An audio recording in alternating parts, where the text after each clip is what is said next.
एक घने और रहस्यमयी जंगल में एक हज्जाम अकेला रास्ते से गुजर रहा था। जंगल बिल्कुल शांत था, लेकिन हवा में एक अजीब सी बेचैनी महसूस हो रही थी। अचानक उसे दूर से एक शेर आता हुआ दिखाई देता है और पूरा जंगल उसकी दहाड़ से गूंज उठता है। शेर तेजी से हज्जाम की ओर बढ़ता है और उस पर झपटने ही वाला होता है। आज मेरा शिकार मिल गया। शेर तेजी से हज्जाम की तरफ बढ़ता है और उस पार झपटने हाय वाला होता है। अब तुम मुझसे नहीं बच पाएगा। लेकिन हैरानी की बात यह थी कि हज्जाम डरने के बजाय खुश हो जाता है। यह देखकर शेर खुद चौंक जाता है और रुक जाता है। वाह वाह, आज तो मेरी किस्मत चमक गई, मुझे एक शेर मिल गया।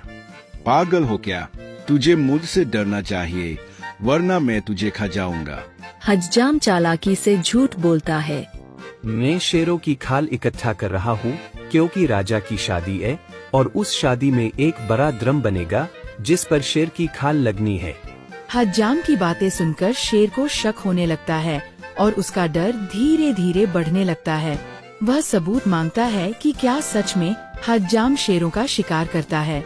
मेरे पास एक थैला है, इसमें पहले शिकार किए गए शेर की खाल है, देखो। हज्जाम चालाकी से एक शीशा निकालता है। जैसे ही शेर शीशे में देखता है, उसे अपना ही अक्स दिखाई देता है और वह उसे किसी दूसरे शेर की खाल समझ बैठता है। अरे, यह तो किसी और शेर की खाल लग रही है। अब शेर पूरी तरह घबरा जाता है और अपनी जान बचाने के लिए हज्जाम से विनती करने लगता है। भाई, मुझे छोड़ दो, तुम्हें और कोई शिकार मिल जाएगा।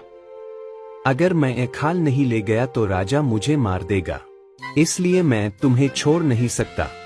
अगर तुम मुझे छोड़ दोगे तो मैं तुम्हें एक ऐसा पेड़ दिखाऊंगा जिसके नीचे खजाना है जो राजा से भी ज्यादा अमीर बना देगा।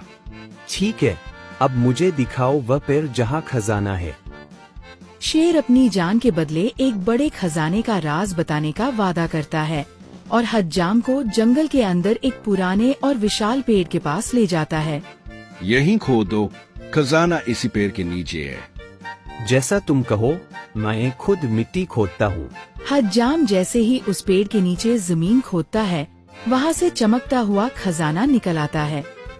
वाह, सच में यह खजाना बहुत बड़ा है।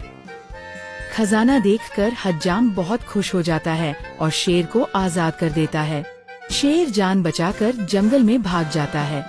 आखिरकार हज्जाम खजाना लेकर खुशी खुशी अपने घर लौट जाता है।